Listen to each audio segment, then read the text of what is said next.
Hello and welcome everybody to this week's edition of the Travel Coffee Break.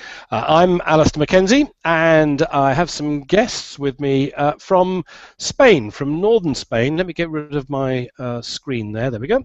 And joining me today, I've got an old friend from the Asturias Tourism Office, Tatiana Gonzalez Salas, who is Asturian, born and bred, weren't you? I think, but also you lived in the UK as well, so you know exactly what it is that the way that the English think of Spain and how they never remember that there is a northern part to Spain. I think, and also we'll cover that in a moment. And also Elena Borges Garate, who is a guide in Asturias, lives in Oviedo, in the capital, and who's also very familiar with the region and can answer all the questions you may want to throw at us. If you do want to throw questions at us, then if you're watching from the Google Plus page, then you should see there is a questions and answers app. Somebody has already asked a question, which we'll be tackling later on, but you can do it during the course of the show and ask us anything you like, and we'll see if we know the answers. But let's crack straight on, and we're going to, first of all, let's try and narrow down where it is that we're talking about. Tatiana, explain where it is, where the Asturias is, and what it is in Spain.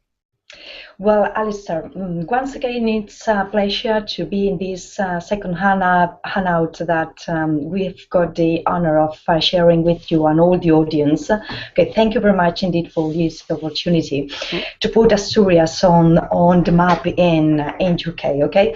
Well, first of all, I would like to introduce our short description of what Asturias is using one of your sentences. Once you've said Asturias, the region of northern Spain, is one of the most of the Europe's best kept secrets. Okay.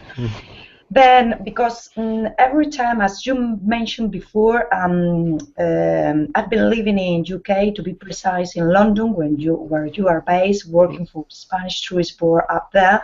And once you mentioned you came from Spain, all the people thinks about, the sunny beaches, the folklore, Sevillanas, the guitar, the Spanish guitar, and that's quite a right thing. But on the other side, we should highlight that there's a destination out the beaten track, a destination that, with all my respect, nothing to do with this description I've been talking about. Okay. Our folklore, nothing to do with the Sevillanas. Actually, our origins comes from the Celtics, and actually, it will sound quite familiar to you. Our most typical instrument is the bagpipes, like your Scottish. It's not exactly the same bagpipes, but well, okay. You just give you an idea when I tell you that. Asturias is nothing to do with the guitar, okay? Then we are located in northern Spain. Just for you to give you an idea, we are close to the Basque region and Galicia region. Let me see if I'm going to narrow it down a little bit, actually, because I've got Google Maps here. I don't know if can you see that now? Actually, I've prepared some slides, but the thing is that, so sorry about that. The thing is that I don't know how to share it with you. Sorry about that. Yeah, we should say that Tatiana was trying earlier to show where these. Let me just get rid of the map for a second. To illustrate some things that she wanted to show us, but for some reason it's not showing up on her screen share, and she may be able to find them during the course of as we're speaking. But for now, I might as well go with this one, because at least I can point it out. And I think if I just double check my start screen share, if I just double check my I've window seen there. your, You can yeah. see it. Okay, right. So what we're talking about, let me come back to that. What we're talking about here is um, obviously the whole of Spain, and as you were saying, most people think of Spain as, you know, the hot bits, all of this stuff down here.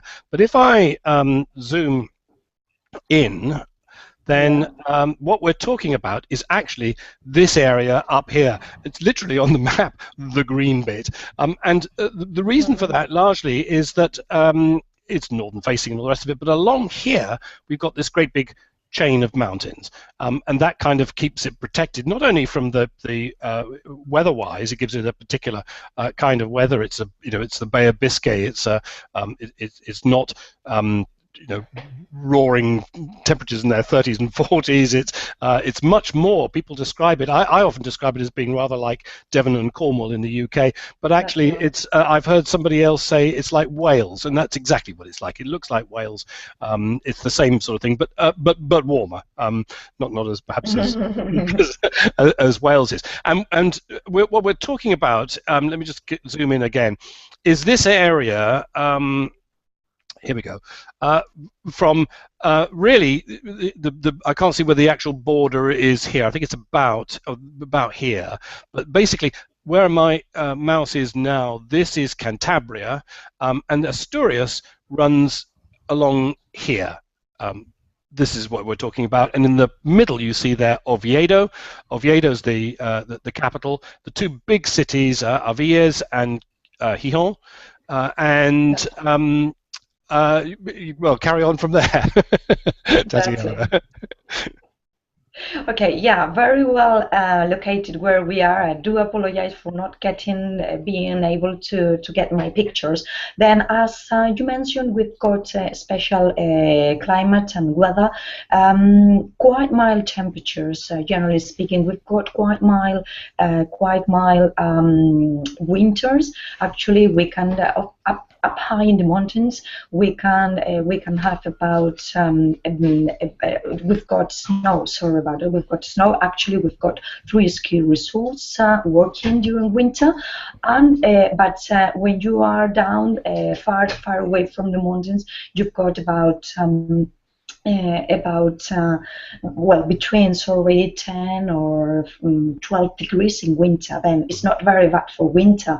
As regards the springs and summer, it's also mild weather. The temperature could vary between 20 degrees, 25 degrees. Then it's the excellent temperature to enjoy outdoor activities, to enjoy going to the beach without too much hot. Then I think, generally speaking, we've got mild weather all along the year because of that mountain range that we've got that separate us from the Castilian region that is more dry in summer, for example. Then I would like to highlight this characteristic, this feature, because that is what makes us having a special landscape, because how close the mountains and the sea are.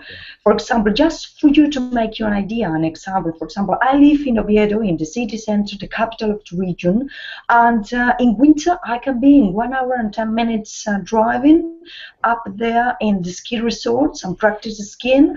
And if I fancy going for a walk in the afternoon, it's just from my living town, Oviedo, or for example, it's just 20 minutes. Then in just 1 hour you are skiing, or in just half an hour you are on the beach. Then the landscape is one of our more outstanding characteristic for our destination. Then it's possible for those visitors who wants to enjoy a different destination to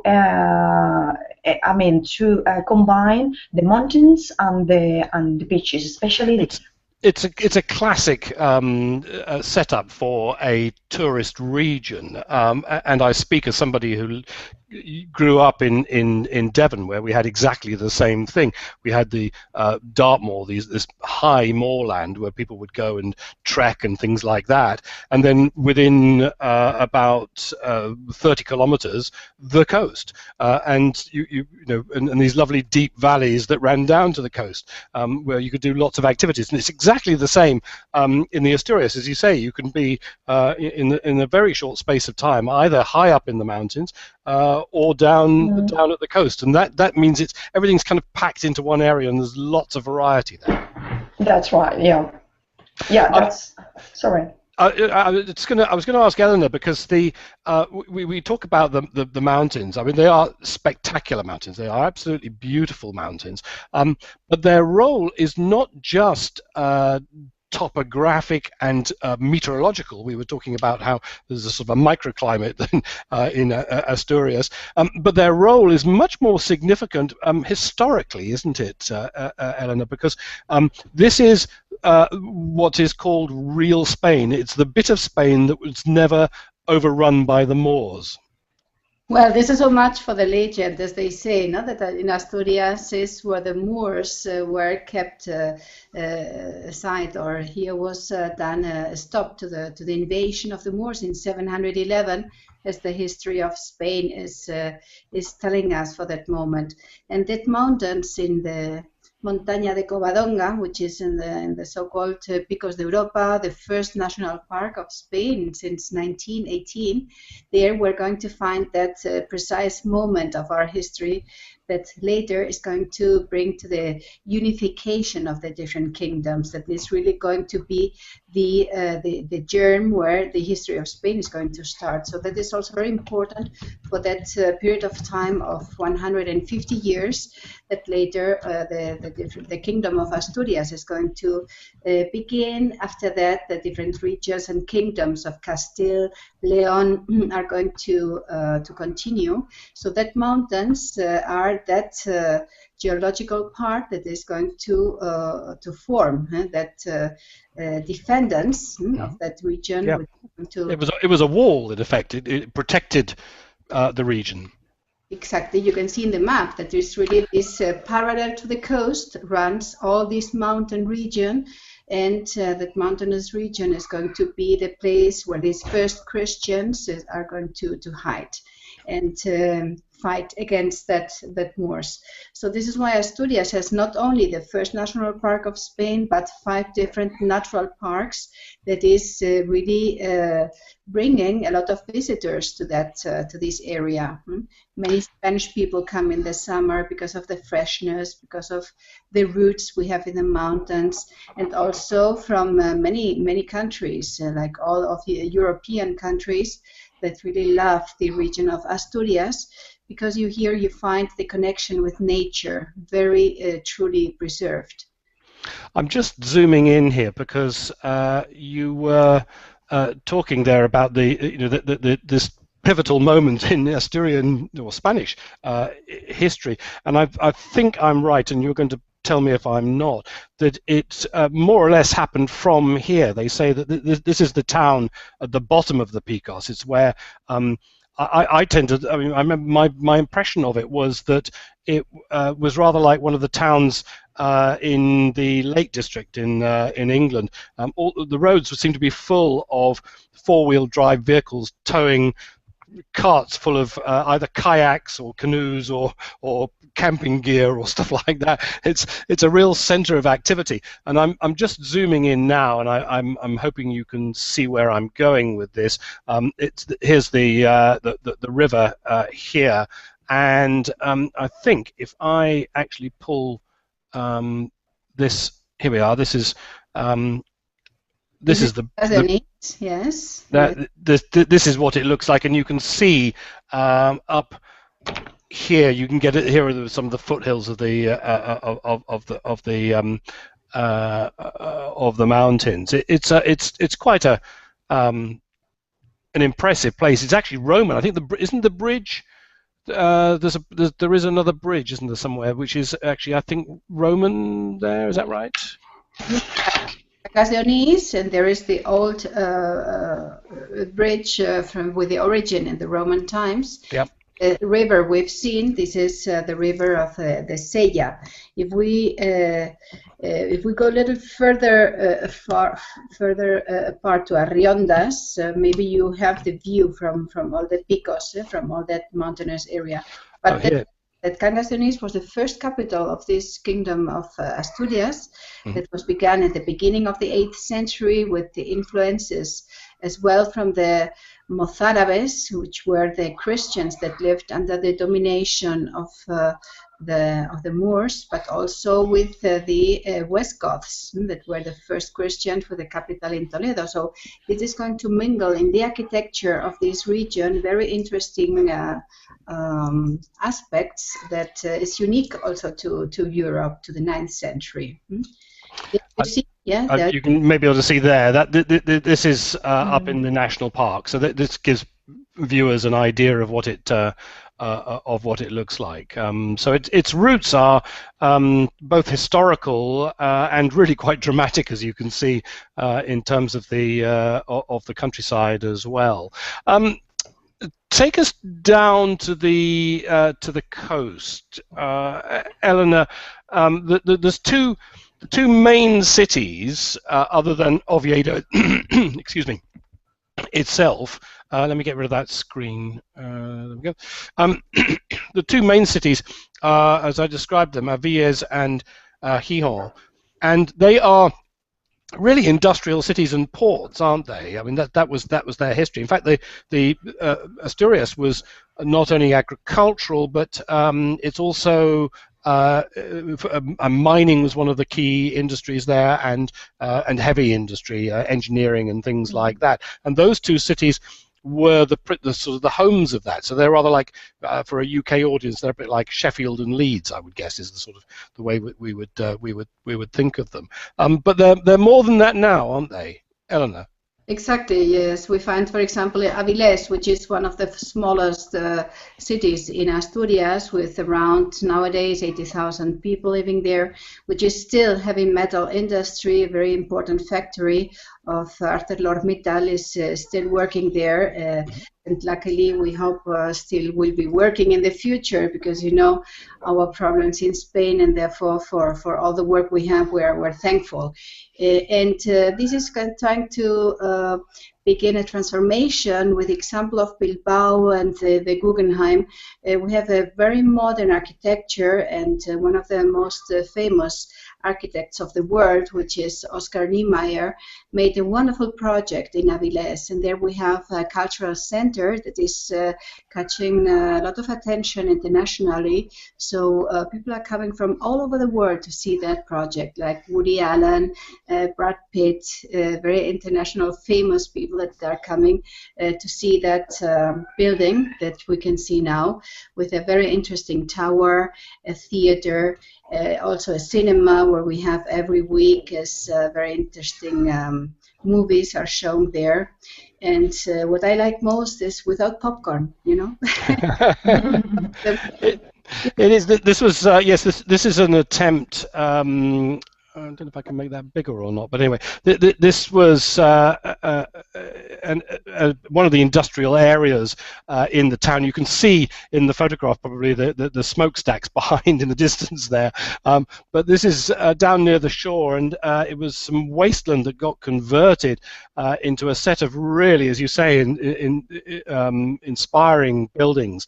And this one with the yellow side to it, that's the concert hall, as I recall, and in fact the very first performance given there, because you mentioned Woody Allen, I think was it not the jazz concert at the back of it? They played, because you can play both directions. You can play inside or outside into the main area, into the courtyard, as it were. Is that right, Tatiana? I remember you telling me about the Woody Allen concert. Well, actually, once you mentioned Woody Allen, Alistair, I would like to take the words of Woody Allen, because he was one of the Prince of Asturias Awards And when he first came to Asturias, he said, and it's literary words: "If I ever had to run away, someplace and hide from the world, and spend the rest of my life in a lovely place, Asturias is the perfect choice." Then this is Woody Allen's words. For the first time he came here because of the Prince of Asturias award. It's kind of for awards similar. Well, it's not as the same scale as the Nobel prizes, but they are very well recognized all around Europe. Then really Woody Allen came and focused Asturias. And the first, for the inauguration, as you've been talking, Woody Allen played in that superb place that it is the Oscar Niemeyer's Cultural Center. Yes, it's a cultural centre is the best way to describe it, isn't it? I was trying to think how I would describe it, because it's not just the theatre itself, but there's all sorts of events that go on there, and there's all these spaces that are used very imaginatively for example, for schools and groups, and it's used in a myriad of different ways. Not too far away is Gijon, the other large town, which again is on the coast. It's an industrial port, but it's very in the centre of Gijon. It's very pretty, isn't it? It is. Well, actually, right now that we are talking about the cities, and Elena should agree with me, we have to introduce to our audience that the three of them, they are very handy cities, because on average it could be about 100 to 200 inhabitants. Okay, then it's not very big cities. I want to give this information because just for you to give you an idea that we are talking of very handy cities. You can easily walk from the city center to the outskirts. That's one thing we have to take into account once we are talking about the three main cities in Asturias: Oviedo, Gijon, Aviles. Okay? They have cathedrals, so technically they're cities, but actually they're large towns. That's it. Then nothing to do with Madrid, nothing to do with London as regards the size of the cities, okay? Then they are cities that actually the people who lives, myself, Elena, who lives here, we've got a very good quality of life. No traffic jams, nothing to do with the traffic jams in big cities. You can for example, I live in the outskirts of Oviedo, and I can go walking in 20 minutes. I'm in the city center. Okay, then that's one thing I want to highlight about our cities. Very safe cities, also the three of them. Then you can walk alone at night, and they are very safe. You really feel safe. It doesn't matter you are a foreigner or you are local. Okay. And now moving towards Gijon. Well, actually, is one of the cities open to the sea. We should highlight that we've got more than 300 kilometers of coastlines, and Gijon is one of the most important cities in the coastline.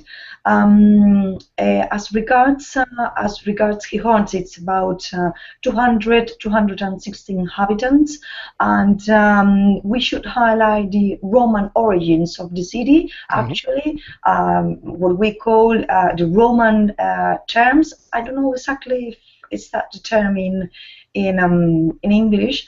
The Roman baths. Sorry. Oh, the Roman baths. Okay. Yeah, sorry about that. The Roman baths. That's one of the proofs that the city has this Roman origin. A city open to the sea, full of life. Actually, you are right now seeing the church, San Lorenzo Church. This is the church that's out on the. This is really the centre of town in a way, because this is the key promontory. If you look I'm sorry, I've got my frog in my throat. Excuse me. Yeah, if you look one way to the right, you get this view of the town and its big beach there. But if you go the other way, you go to this kind of area here, which I think is lovely. It's a lovely area. It's where the marina is, and it's where the sort of centre of town is. And this is the I'm not sure, is that the town hall there, or? No, actually, it's a building that inside is like a museum in which there's sometimes they are running exhibitions on paintings, on sculptures, or whatever. It belongs to a bank company, and they run exhibitions, cultural exhibitions. I think that's one of the important things to tease out. I mean, it's difficult to talk about the Asturias quickly in. Let me just find my way back to the right screen here. To talk about it, quickly in a short space of time. But I think one of the things to get across is that it does have a deep cultural element to it, because it is historic. We were talking about the Roman bridges and the Roman baths and all that kind of stuff.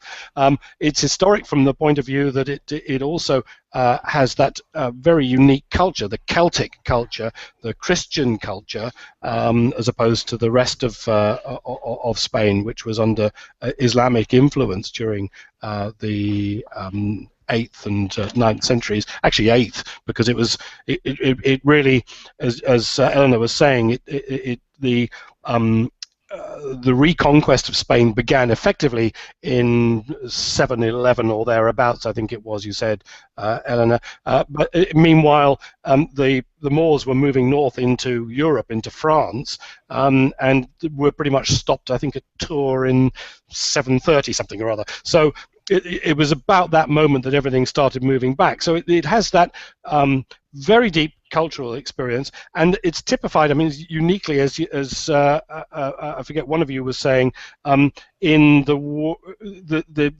various sort of iconic touchstones of the Asturias, things like the bagpipes, huge tradition of bagpipe playing, big bands, bagpipe bands. I forget what's the name for them. The gaiety. Gaitas. You mean the Spanish name, gaitas? Yes, yeah. Gaitas. Big. I mean, they have big festivals with the bands playing, and also the language and the everything is kind of tied in. If an Asturian went to, say, Lorient in Brittany or to Ireland, the chances are they would actually be able to understand each other, because those linguistic links are still there. So we've got culture, we've got history, we've got landscape. Because in this fantastic range, we've got these lovely valleys and so on. So there's plenty of activities. I remember seeing a lot of cyclists there, for example, and people doing a lot of adventure activities, hiking and kayaking and all those sorts of things. And that's, I think, for you guys, that's one of the sort of the key things about the Asturias, isn't it? That's one of the main reasons that people come. Oh, yeah. Actually, we've been talking about the landscape, this gorgeous landscape we do have here in Asturias, the mountains and the sea. Then that's the perfect scenery to practice outdoor activities. You've mentioned canoeing, you've mentioned trekking, then you've got a marvelous mountainous area. Elena mentioned before at the beginning that we've got 6 reserves, a biosphere reserve declared by UNESCO. Then that's the perfect landscape to practice trekking, practice canoeing, all these kind of outdoor activities. That's one. That's another of our most outstanding activities once you come to discover our regions. Horse riding also, then all activities related with nature or the open air. Then here you will find the perfect scenery. Also, it's a paradise for bikers. There's lovely bike routes, mountain bike routes that really you can combine, enjoy your favorite sport with landscape.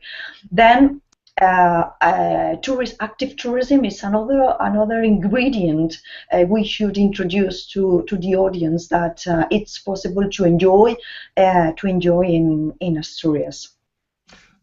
The culture also gives us the food and drink, and that brings me to a question here from Ron Marder, who asks, he says, what are the local foods and drinks in the Asturias?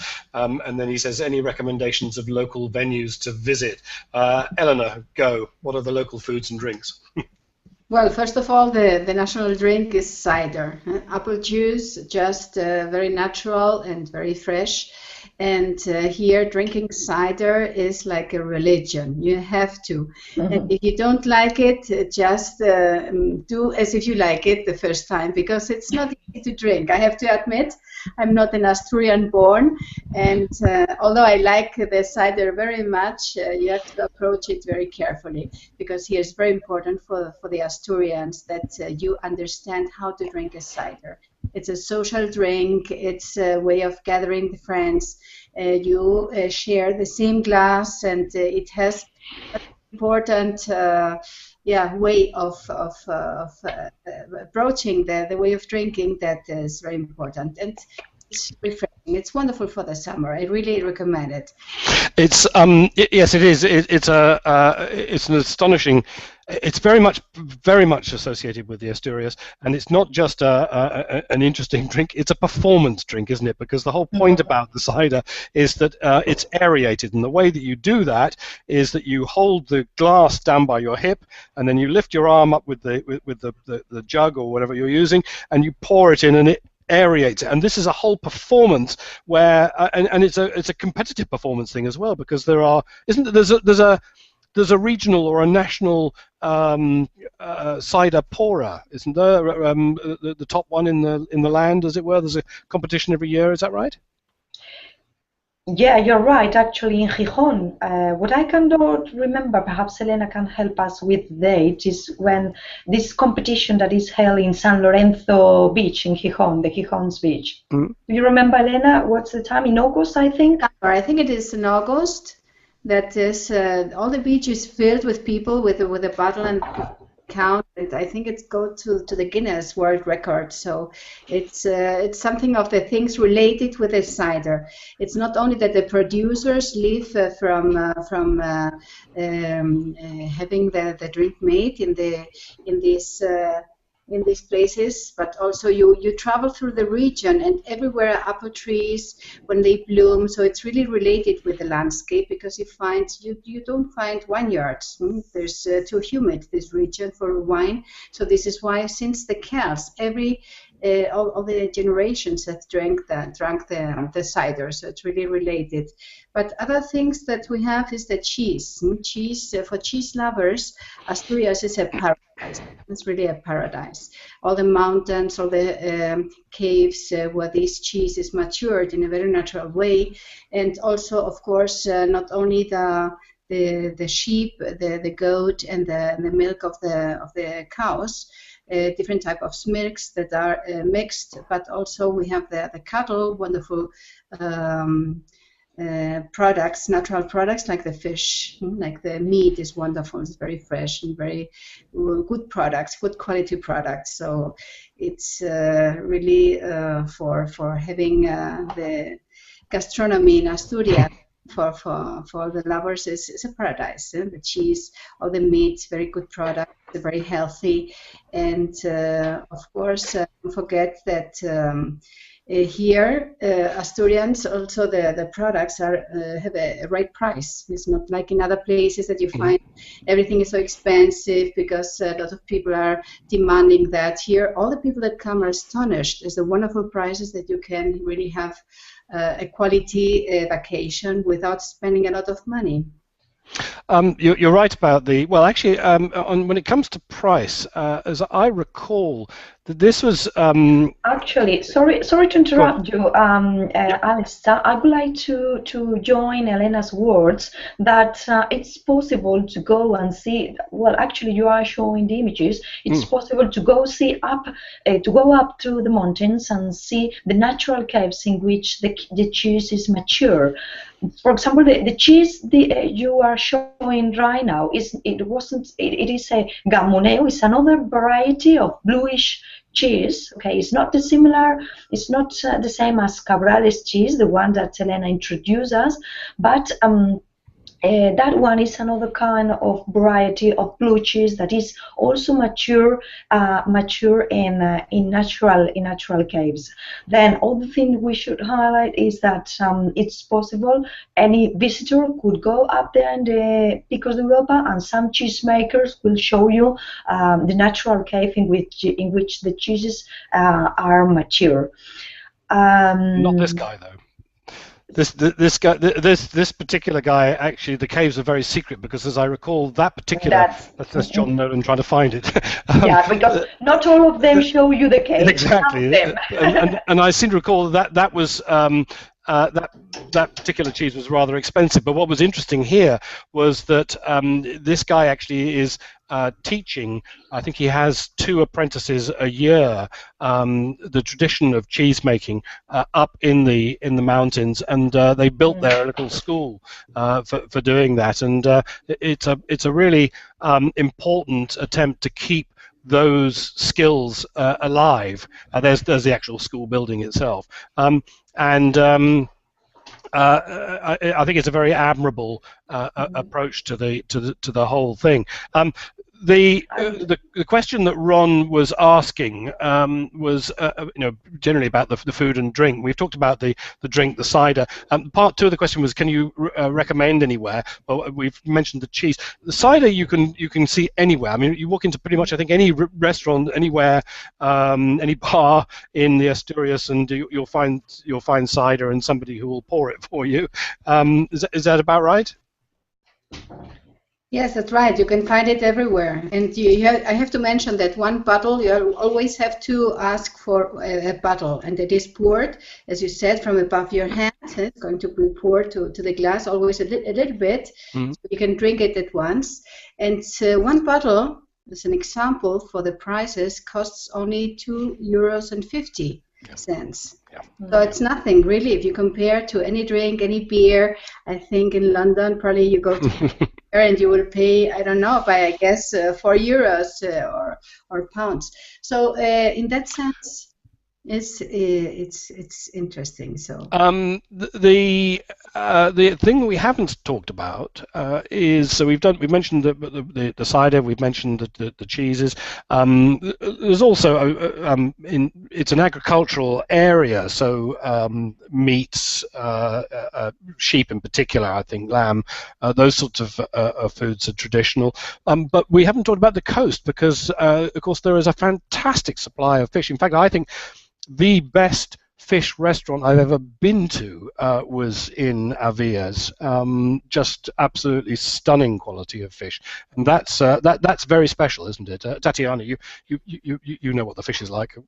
Yeah, actually, apart from mountains and not far away from there, we've got a lovely coastline with more of 300 kilometers, a very soft coast, and all along the coast we've got dotted fishing villages in which, as you mentioned, you've got excellent fish market, excellent restaurants, mainly based on fish. Then all these villages all along the coast, in any of them you can enjoy really good fish, even crabs, and this kind of shellfish, yep. seafood, shellfish. No, then that's another thing that our visitors can enjoy all along the Asturian coast. And we should highlight that they really nowadays they still really preserves this fish atmosphere, or this seafront atmosphere. You walk through the different little streets, and you really get to know the atmosphere of these fishing villages. Then they really preserve its way of being. This is typical. I love this picture because I used it for the trailer. Actually, that's Cudillero, not far away from Aviles, in the eastern part of Asturias. Elena, that is a official travel guide, can give us more details on Cudillero. I think what's interesting. I was just gonna. Here's the center of town. Is that when you look at it like this, it looks exactly like a Cornish fishing village in the UK. But it's when you get here, or better still, above it. Hold on, get rid of those mugshots here, and you see the roofs, unmistakable tiled roofs. Then you begin to realize it's not in Cornwall. It's actually in Spain. But it's a beautiful little town. Yes, Eleanor, tell us about it. Yes, it's not the only one, because you have Cudillero, Luarca.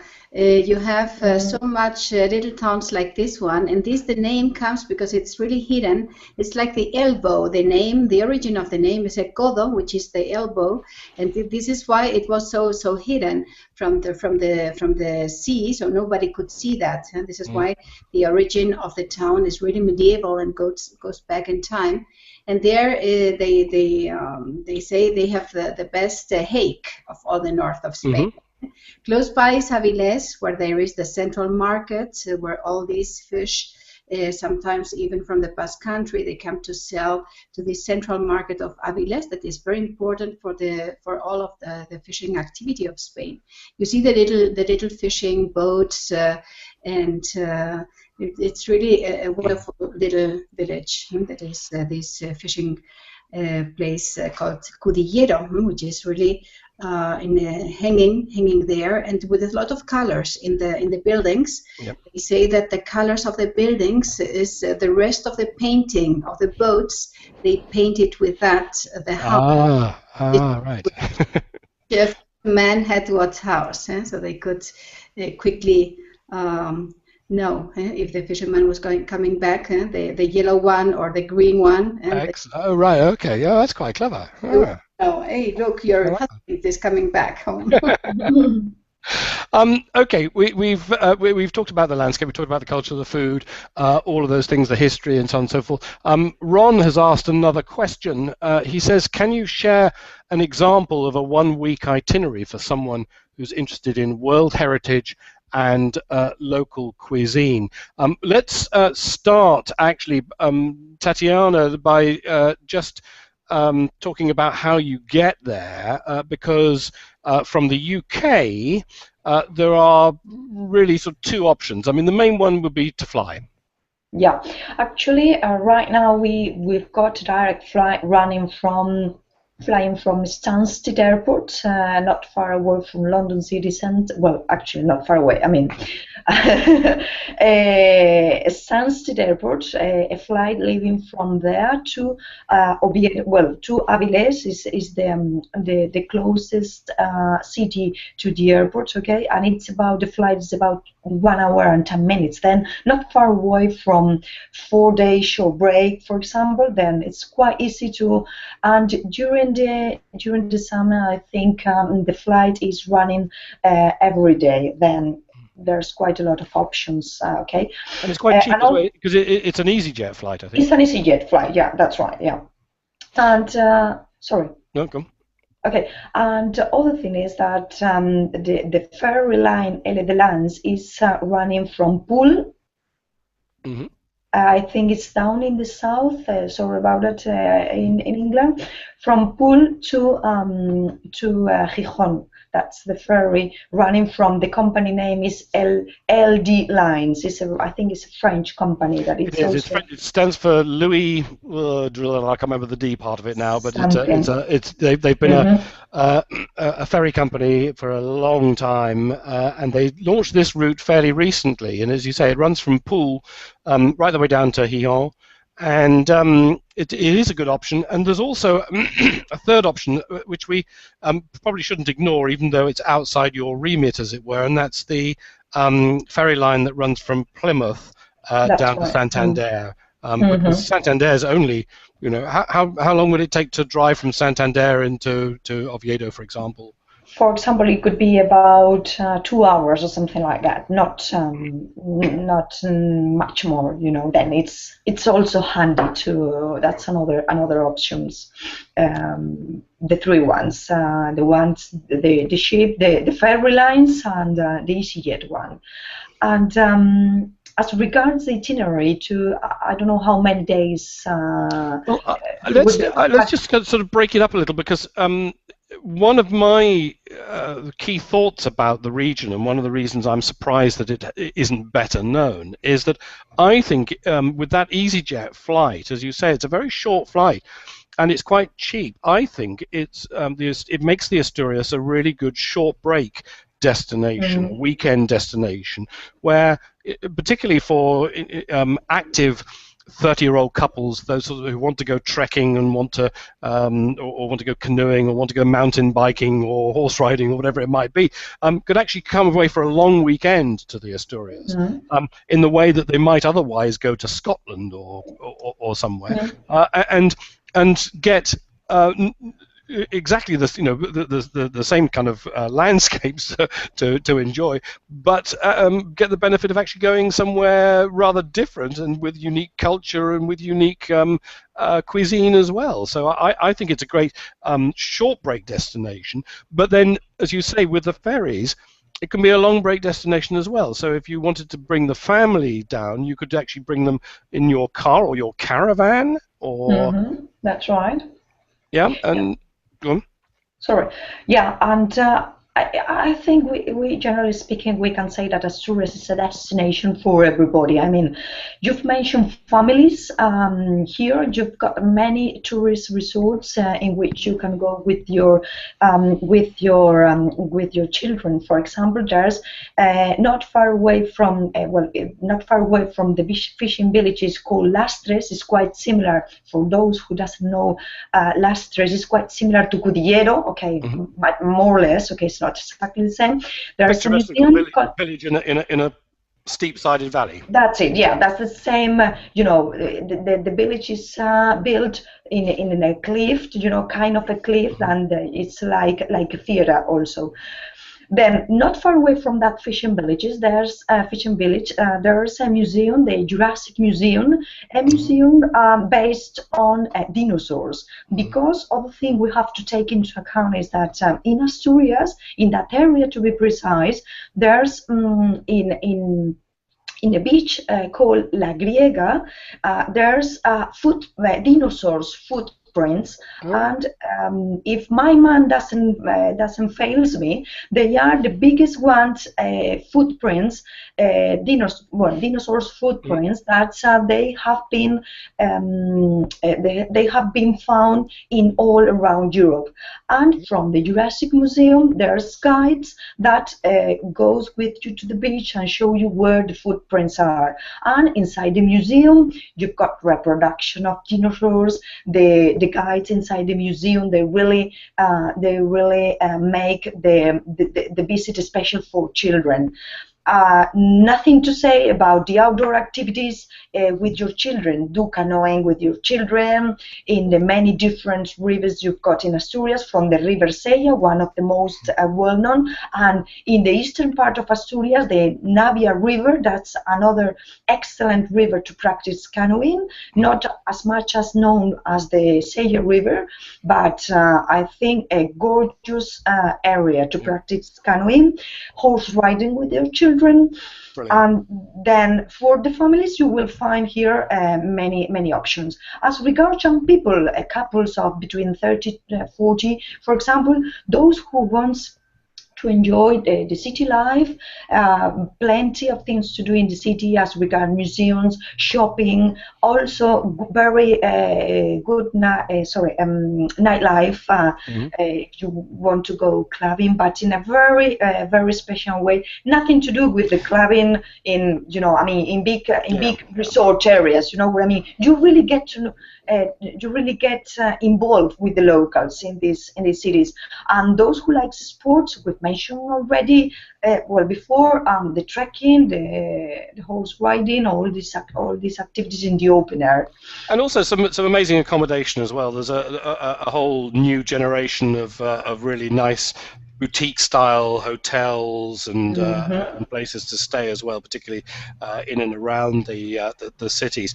Eleanor, I was going to ask you, from your point of view, it's interesting because we're talking about this for a UK audience, and interestingly, it is comparatively unknown, as we said right at the beginning, to the UK, but it's certainly not unknown to other Europeans, the French and the Germans, and you yourself, with your German roots, you get to show a lot of them around. But are you finding now that more Brits are turning up?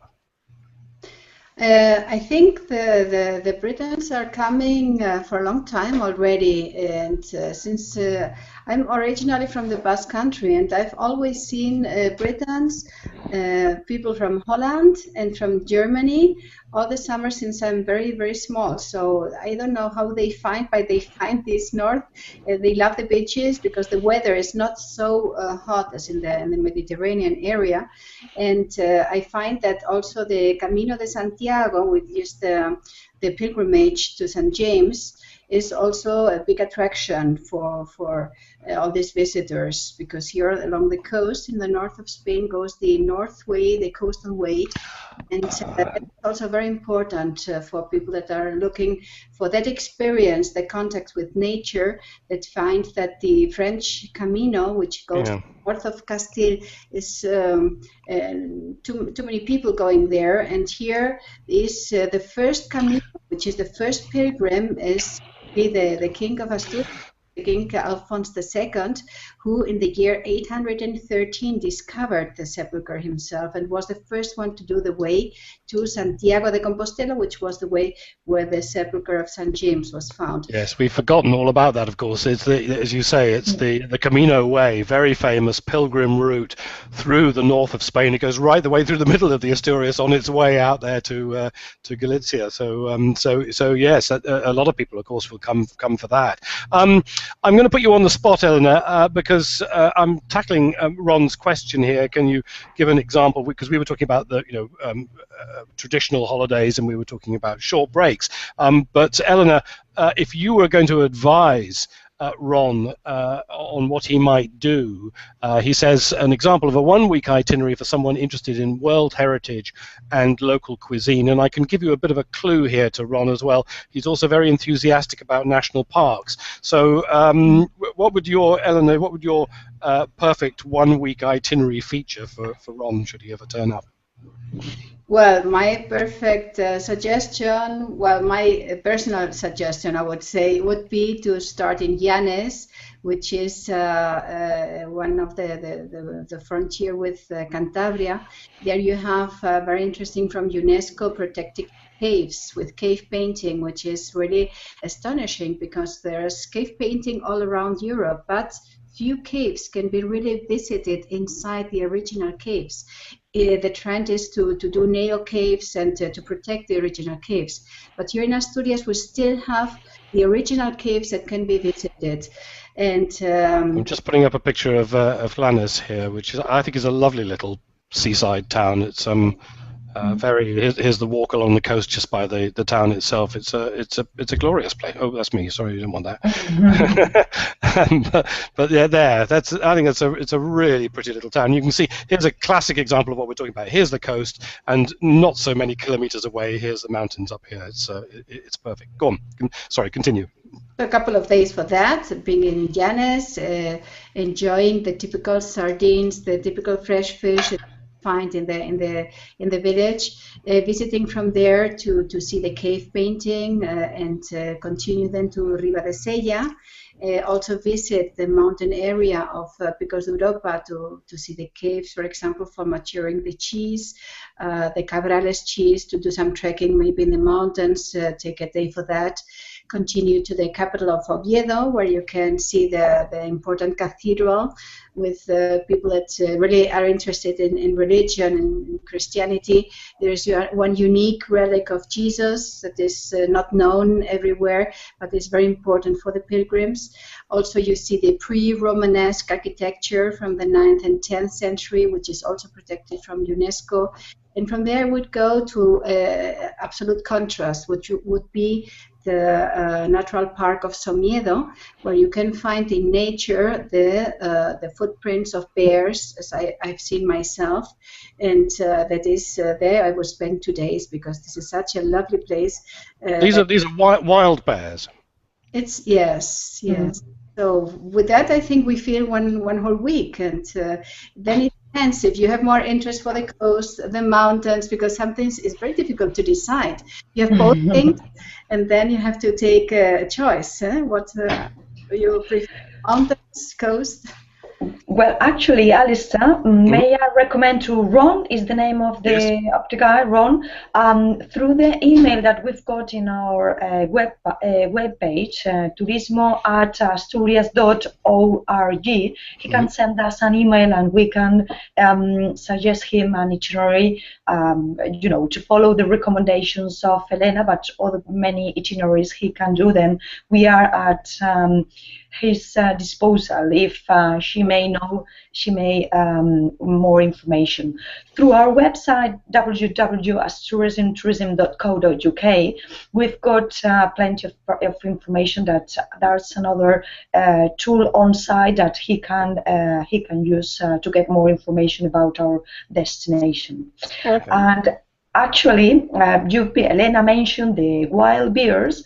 I would like to come up alive. That's right now we are running a campaign, a marketing campaign in London, in which the image we are using to promote in our region as this kind of different region we are talking about during this time is the bear with a little cottage. Is like a thatched house that is typical from a natural park that also is a World Biosphere Reserve by UNESCO, Somiedo. And I don't know if you've got the images I sent to you, because I can't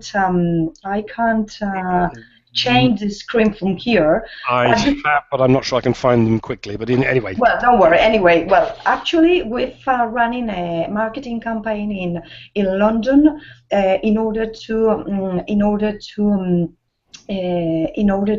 focus that markets and promote Asturias tourism in London in London city.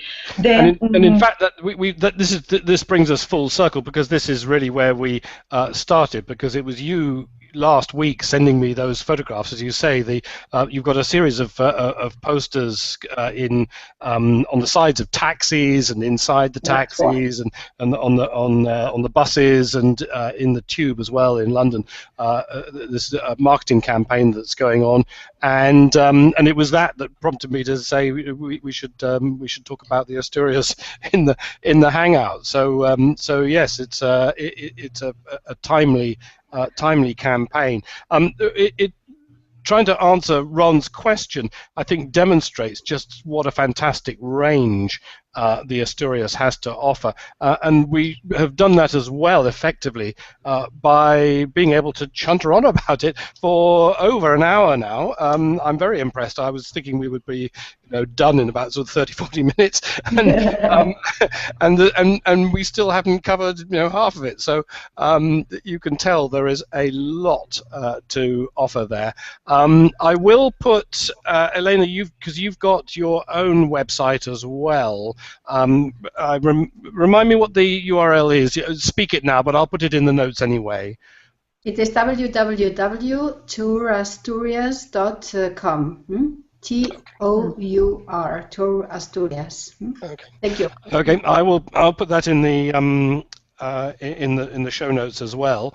And I think at this point I should say thank you very much for joining me, and I hope that was informative and tells everybody what there is to look forward to if they visit the Asturias, which I certainly recommend they should, because I think it's a fabulous region, and it is a hidden secret, and it's amazing that more people aren't absolutely pouring in there all the time. And as you say, you can even go in the winter and go skiing. In fact, I've been up those mountains in the winter in the 90s, in 1990s, yes, it was. It was very deep snow. I remember getting to the top and finding that we had to more or less carve our way through the snow to get over the hill. So thank you guys for joining me, and for those watching, we'll be back again same time, same place next week at 5 o'clock UK time.